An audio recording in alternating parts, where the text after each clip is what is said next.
आज मैं उन अभिभावकों से बात करना चाहता हूं जिनके माइंड में कंफ्यूजन रहता है कि हमारे बच्चे को स्कूल प्लस कोचिंग व्यवस्था में एडमिशन कराया जाए या केवल स्कूल व्यवस्था में एडमिशन कराया जाए।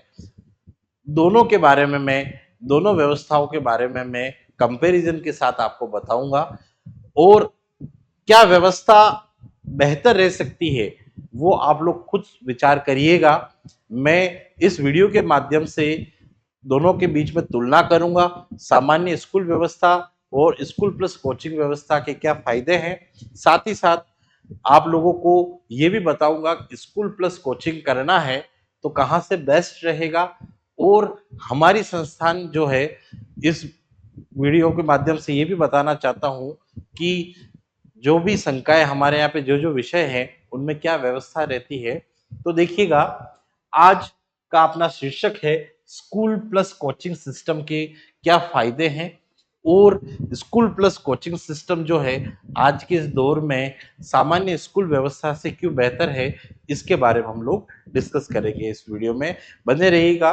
देखिए, सबसे पहले बात करें स्कूल प्लस कोचिंग की व्यवस्था।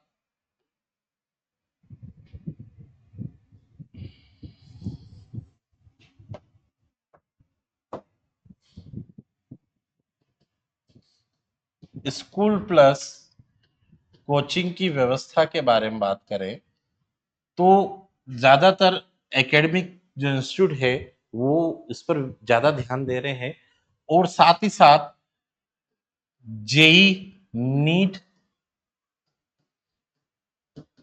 या जो बच्चे सीयूईटी या एनडीए वगैरह करना चाहते हैं तो बच्चे जो है स्कूल प्लस कोचिंग, मतलब आप कह सकते हैं बोर्ड प्लस कंपटीशन की जो व्यवस्था है ये स्कूल प्लस कोचिंग के माध्यम से मिलती है। और इसमें बच्चे को लगभग 8 से 2 बजे या सब जगह की अलग अलग व्यवस्था रह सकती है। मैं हमारे इंस्टीट्यूट के पॉइंट ऑफ व्यू से बात करूंगा कि 8 से 2 बजे तक लगभग 6 आवर्स जो है। और साथ ही साथ हो सकता है कि जो भी संस्थान पढ़ा रहा हो वो इवनिंग में भी फैसिलिटी दे। मान लीजिएगा आप 3 आवर्स जो है, अगर इधर 5 घंटे हो गए तो 3 आवर्स जो है वो 2 to 3 आवर्स शाम को रह सकते हैं। तो इस तरह से 7-8 घंटे का जो है वो एक शेड्यूल रहता है पूरा। और साथ ही साथ देखिएगा, अगर देखा जाए तो जो बच्चे स्कूल प्लस कोचिंग व्यवस्था में रहते हैं उनके लिए जेई, नीट या इस तरह के जो कंपटीशन है, जेड है या फिर और भी दूसरे सब्जेक्ट में जो कंपटीशन रहते हैं जो 12वीं के बाद देते हैं, उन कंपटीशन को क्लियर करना ज्यादा आसान रहता है। क्योंकि यहाँ पर इस सिस्टम के अंदर बोर्ड और साथ साथ जो कंपटीशन की आगे तैयारी है उसको दोनों को मिश्रित व्यवस्था के साथ या मिक्स में करवाया जाता है। और बच्चों और पेरेंट्स दोनों ध्यान दें कि सिर्फ बोर्ड में परसेंटेज करना कह सकते हैं थोड़ा आसान है, लेकिन ज्यादा बेहतर वो माना जाता है जिसमें बोर्ड के परसेंटेज के साथ साथ आपके कंपटीशन के परसेंटेज या कंपटीशन में जो भी स्कोर आया वो भी बेहतर है। इसका मतलब आपका बच्चा अच्छा कर रहा है, ये माना जा सकता है। अब देखिए, एक बार हम लोग इस व्यवस्था को अच्छे से तुलना कर लेते हैं। क्योंकि अगर मान लीजिए एक सामान्य स्कूलिंग करता है बच्चा तो उसमें उसको 4 से 5 घंटे या 5.5 घंटे तक का उसका शेड्यूल रहता है। उसके बाद आपको और हो सकता है कि बच्चे के स्तर के हिसाब से आपको अलग अलग कोचिंग की व्यवस्था देनी पड़ सकती है। वो बात आप लोगों पे डिपेंड करता है।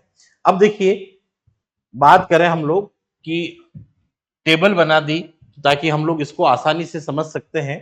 तो देखिए, सामान्य स्कूलिंग व्यवस्था जो है वो 4 से 5 घंटे का या 5.5 घंटे मान लीजिए ये व्यवस्था रहती है। और साथ ही साथ अगर स्कूल प्लस कोचिंग की बात करें, जैसा हम लोगों ने बात करी थी कि 7-8 घंटे का जो है शेड्यूल रहता है, हो सकता है इसमें क्लासेस जो है वो 6 आवर्स तक रहे, लेकिन उसको बच्चे को एक्स्ट्रा पढ़ाने के लिए या उसके जो टॉपिक कमजोर रह गए हैं उसको बेहतर कराने के लिए स्कूल प्लस कोचिंग व्यवस्था जो है वो आपके अतिरिक्त समय ले सकती है। दूसरा, सामान्य स्कूल व्यवस्था में जो क्लासेस के जो पीरियड होते हैं वो 45 से 40 मिनट जो है वो रहते हैं, 40 से 45 मिनट। और यहां पर जो है एक पीरियड की जो एक शिक्षक जो पढ़ा के जाते हैं, पर पीरियड जो व्यवस्था है वो रहती है 1 से 1.5 घंटे तक का शेड्यूल रह सकता है। हो सकता है कोई संस्थान किसी सब्जेक्ट को 2 घंटे भी खींच सकता है। ठीक है। उसी तरह से अगर देखा जाए तो यहां पर स्कूलों में जो छुट्टियां जो है, वेकेशंस बहुत ज्यादा रहते हैं। ठीक है, बहुत ज्यादा रहते हैं। और यहां पर वेकेशन जो है वो कम रहते हैं, कम रहते हैं। एरो नीचे लगाया मतलब कम रहते हैं। मान लीजिए आप लोग, जैसे हमारे यहाँ की व्यवस्था है तो 290 से 300 दिन तक हमारा इंस्टीट्यूट जो है एकेडमिक एक्टिविटीज करवाता है। और यहाँ पर जो है आप मान लीजिए ज्यादा से ज्यादा 230 से 240 मान लीजिए। ठीक है, 1.5 से 2 महीने का डिफरेंस आता है। और गवर्नमेंट स्कूल में तो हो सकता है उससे भी ज्यादा का। साथ ही साथ देखिएगा यहां पर एक्स्ट्रा जो एक्टिविटीज हैं वो ज्यादा होती है। बच्चे का जेई नीट का जो शेड्यूल है वो डिस्टर्ब हो सकता है। यहां पर जो एक्टिविटीज है वो एक्टिविटीज का जो, वही जैसे कोई जन्माष्टमी का कार्यक्रम है, बिल्कुल हम लोग मनाना चाहिए। ठीक है, क्योंकि आस्था बहुत जरूरी है और आपकी सफलता में आस्था जो है विशेष रोल निभा सकती है। बट हो सकता है कि उसको थोड़ा सा उसका जो शेड्यूल है पर डे का वो कम कर दिया जाए। ठीक है ना। तो ये एक्टिविटीज का जो है, इसके अलावा दूसरे भी जो कुछ और भी चीजें हैं, खेलकूद व्यवस्था जो है वो भी आवश्यक है। लेकिन हम लोग क्या करेंगे, उसको भी जो है उसका टाइम लिमिटेशन कम कर देंगे। ठीक है। साथ ही साथ देखिएगा एक्स्ट्रा प्रिपरेशन जो है, एक्स्ट्रा तैयारी जो है वो यहां नहीं कराई जाती है। यहां पर तैयारी जो है, जैसे आप लोगों का होनहार जो है जेई का एग्जाम देना चाहे, नीट का एग्जाम देना चाहे, साथ ही साथ जेड का एग्जाम देना चाहे या सीयूईटी का एग्जाम देना चाहे, वो व्यवस्था यहाँ पर रहती है। ठीक है। देखिए इसके अलावा अगर एक 6 पॉइंट जो है स्पेस नहीं होने के कारण मैं ऊपर लिखूंगा, यहां पर एमसीक्यूज प्रिपरेशन। आजकल सारे जो कॉम्पिटिटिव एग्जाम है वो एमसीक्यूज व्यवस्था पर जो है वो रहते हैं। ठीक है, तो वो शायद न के बराबर बहुत कम किए जाते हैं, जबकि यहाँ पर जो है एमसीक्यूज जो है उसका पैटर्न जो है वो बढ़ चढ़ के रहता है। ठीक है। तो देखा जाए तो आप लोगों का जो, अगर फीस का स्ट्रक्चर थोड़ा सा भी कोचिंग स्कूल प्लस कोचिंग में ज्यादा है तो ये बेहतर है। क्यों? क्योंकि 10वीं के बाद जो 11वीं और 12वीं क्लास में जो आप लोग अपने होनहार पर जो है मनी स्पेंड करते हैं या उन पे जो खर्च करते हैं उसका एक सही यूटिलाइज होना चाहिए। क्योंकि एक जो मेरा कहना है, एक पेरेंट्स जो है एक बच्चे पे अगर देखा जाए तो 11वीं क्लास से प्रति माह अगर प्राइवेट इंस्टीट्यूशन में या स्कूल में पढ़ाया जाता है तो 15,000 का खर्च एक बच्चे पे होता है। ठीक है ना। आप लोग अगर मान लीजिए इसको हॉस्टल व्यवस्था के रूप में देखें या बच्चा घर पे रह रहा तो भी खर्च हो गई होगा, तो एक तरह की ये सैलरी होगी बच्चे के लिए, तो इसका आउटपुट भी आना बहुत जरूरी है। ठीक है। तो देखिएगा ज्यादा बेस्ट जो है वो स्कूल प्लस कोचिंग व्यवस्था रहती है। इसमें सारी एकेडमिक गतिविधियां भी करवाई जाती है, बट उनका थोड़ा टाइम जो है वो कम कर लिया जाता है। ठीक है। साथ ही साथ देखिए स्कूल प्लस कोचिंग जो है वो कहाँ से करें, ये बात भी अभिभावकों की रहती है।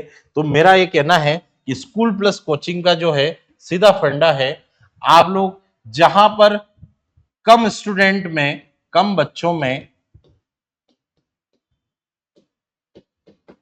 बेहतर परिणाम, बेहतर रिजल्ट जहां रहता है, वहां से आप प्रिपरेशन करवा सकते हैं। क्यों? क्योंकि कम स्टूडेंट में हो सकता है आपके होटवार पे ज्यादा ध्यान रहता है। ठीक है, तो आपका बच्चा भी अच्छा रिजल्ट बढ़ा सकता है। 10 से जो है, आप ये भी देखिएगा कि उस इंस्टीट्यूशन का जो है 10 से 12 जो है वो कितना बच्चों का रिजल्ट, जो 10वीं में जो बच्चे थे उससे 12वीं में कितना परसेंटेज इजाफा हुआ है। साथ ही साथ ये चीज भी ध्यान रखिएगा कि जेई और नीट में वहां के स्टूडेंट ने कैसी परफॉर्मेंस दी है, ये बात भी ध्यान रखना बहुत जरूरी है। या फिर कोई इंस्टीट्यूशन एग्रीकल्चर वगैरह के लिए वर्क करता है तो वहां पर जेट या सीयूटी में बच्चों का क्या परफॉर्मेंस रहा है बोर्ड परसेंटेज के साथ साथ, ये तुलना भी बहुत जरूरी है। ठीक है, इसके अलावा फीस वगैरह का मैटर है, वो भी आप लोग देख सकते हैं। ठीक है, फिर देखिएगा, अगर पेरेंट्स हमसे पूछते हैं कमेंट के माध्यम से कि अगर मान लीजिए आपकी यहाँ की जो व्यवस्था है उसमें साइंस का जो है वो क्या फीस स्ट्रक्चर है या क्या किस तरह से रहता है, तो उसके बारे में हम लोग बात करते हैं। तो हमारे एकेडमी पर जो है स्कूल प्लस कोचिंग के अंतर्गत साइंस के लिए हम लोग बैच चलाते हैं, जिसमें हम लोग सामान्य स्कूल व्यवस्था का भी ध्यान रखते हैं। अगर कोई बच्चा जो है वो आगे जाके कंपटीशन जो है मेडिकल या इंजीनियरिंग के जो एग्जाम है उनको नहीं देना चाहें, सिर्फ स्कूल व्यवस्था को देना चाहें, तो उसकी भी व्यवस्था है हमारे पास। और जो बच्चा कंपटीशन के साथ चलना चाहे, school plus coaching, board plus आप कह सकते हो, बोर्ड प्लस कंपटीशन की तैयारी करना चाहे, उसकी व्यवस्था भी है। और स्कूल की जो टाइमिंग है वो मैंने बताया 4 to 5 आवर्स है। ठीक है, और इसमें जो है आपके होनहार का 7 से 8 घंटे का टाइम लिया जाएगा, जिसमें उसको मॉड्यूल्स वगैरह सारी व्यवस्था करवाई जाएगी। ठीक है, इसमें दोनों बैच सेपरेट चलेंगे, दोनों की टाइमिंग अलग रहेगी, दोनों में फैकल्टीज भी सेपरेट रहेगी। ठीक है, और दोनों में समय का भी अलग अलग जो है पीरियड वगैरह का अलग अलग सेगमेंट रहेगा। ठीक है, साथ ही साथ हमारे यहाँ पे जो बोर्ड प्लस कंपटीशन दोनों को सम्मिलित रूप से पढ़ाया जाता है, उसमें हम लोग हिंदी या और इंग्लिश दोनों की भी प्रिपरेशन साथ साथ में बोर्ड के पॉइंट ऑफ व्यू से करवाते हैं और बेहतर तरीके से करवाते हैं। ठीक है, तो ध्यान रखिएगा, ये भी साइंस में जो कुछ अभिभावकों के कमेंट आए थे कि क्या व्यवस्था है, तो उसके बारे में मैंने बता दी। साथ ही साथ फीस वगैरह की क्या व्यवस्था रहती है वो आप लोग हमारे दिए गए नंबर पे पूछ सकते हैं। और रिजल्ट की बात करें तो मैंने रिजल्ट का भी वीडियो बना रखा है, वो आप लोग देख सकते हैं। साथ ही साथ देखिएगा, अगर मान लीजिए एग्रीकल्चर आप लोग अपने होनहार को एग्रीकल्चर दिलाना चाहें, तो इसमें भी एग्रीकल्चर में ज्यादा फायदा रहता है कि बोर्ड प्लस कंपटीशन की जो तैयारी है, ठीक है, उसमें क्या व्यवस्था रहती है वो बताना चाहता हूँ। तो जो बच्चे एग्रीकल्चर लेके हमारे यहाँ संस्थान से जुड़ना चाहते हैं, उन बच्चों के लिए सबसे बढ़िया चीज हम लोगों ने कर रखी, जो शायद ही कोई दक्षिण राजस्थान में दे पाता है, कि जेट की तैयारी तो चलो करवाते ही हैं सभी इंस्टीट्यूट, लेकिन साथ साथ में जेट की तैयारी, जेट या सीयूईटी की तैयारी के साथ साथ हम लोग बोर्ड की बेहतर तैयारी करवाते हैं। और साथ साथ एग्रीकल्चर सुपरवाइजर का जो प्रतियोगी परीक्षा होती है, ठीक है, उसके बारे में, उसके अंदर जो जो जीके वगैरह के जो पोर्शन होते हैं उसको भी थोड़ा थोड़ा समय निकाल के 11th और 12th के साथ थोड़ा कम, बट 11th के साथ थोड़ा ज्यादा, ताकि 12वीं के बाद, 12वीं से पहले वो बच्चा तैयार हो जाए, तो उसकी भी हम लोग प्रिपरेशन जो है वो सप्ते में 3 दिन, 3 days इन वीक, ठीक है, ये करवाते हैं हम लोग साथ साथ में।